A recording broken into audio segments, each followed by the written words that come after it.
Brown na yung kulay ng luya. Matured na. Actually, pwede nang ibenta yan. Pero ang ginagawa kasi namin, hinihintay namin malanta lahat ng dahon yan bago namin i-harvest. Para magandang maging binhi, gawing binhi. Pag ganitong green pa, pinapabayaan lang namin. 6 months pa lang ito, guys.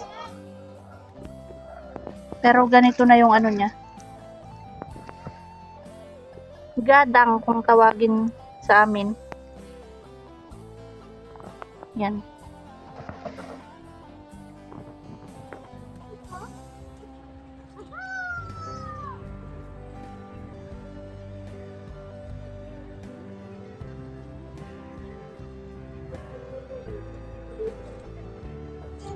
White, asan ka na, White? Ito.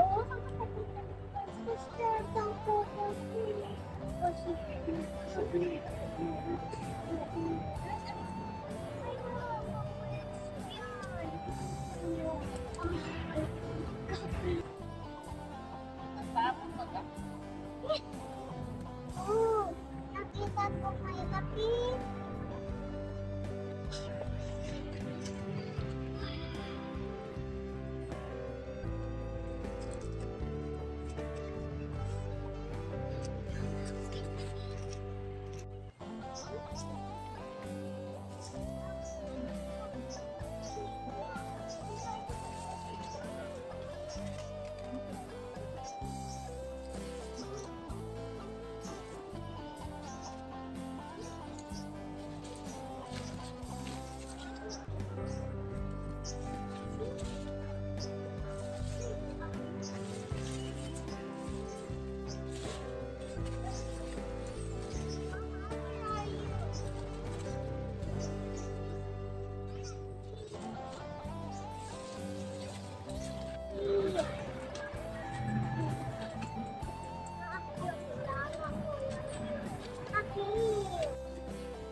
Mag-drink ka nga ng tubig.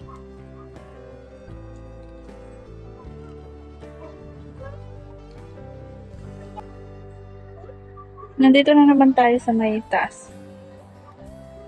Maganda yung view ng bundok. So, andun yung area 1. Andito sa banda. Ito yung luya ng tito ko. Tita ko pala. Tapos dito yung tito ko, dito yung sa amin.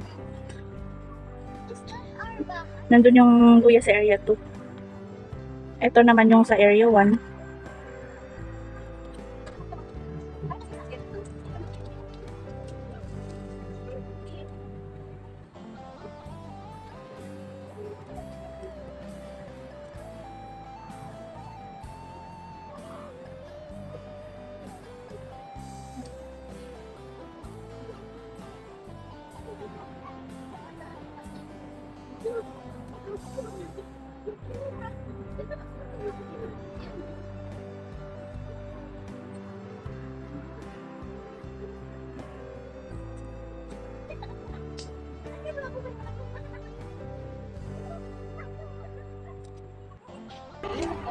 Ayan, kitang-kita na yung nalantang dahon niya.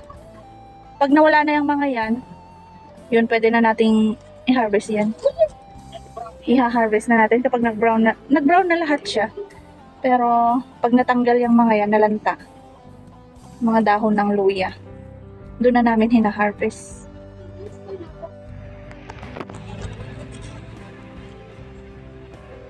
Ito guys ang itsura ng luya kapag nasa tinanim sa ilalim ng puno. Ito kasi ayan may puno dito. Tapos dito namin tinanim, natanman namin dito. Ganito yung laman niya. Maliliit. Ayan. Maliliit yung sa ilalim ng puno. compare dun sa dyan, sa nasa gitna, malalaki. Kasi kapag nasa ilalim ng puno guys talaga, hindi yan lumalaki. Although, matataas ang dahon nito. Matataas ang ganito niya, mga dahon. Kaya lang yung laman naman maliliit. Ayan guys, maliliit. Kaya kapag nagtanim kayo ng luya guys, huwag nyong itatanim sa may ilalim ng puno. May tinanim din ako dito. Tingnan natin. Hindi siya lumaki. Ayan Kitang-kita nyo naman sa niya. Maliliit yung ano ba to? Tangkay niya. Maliliit din yung bunga niyan, guys. Kasi nasa ilalim ng yan. Ayan. Sa ilalim ng puno yan. Ito, maliliit din. Pero kung titingnan natin dito sa may gitna, malalaki yan.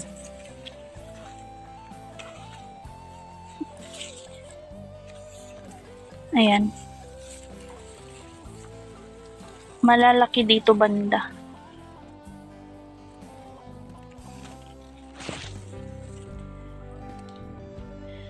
So, yun ang disadvantage ng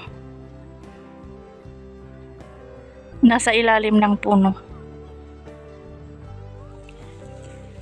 So, huwag kayong magtatanim ng ganito, guys.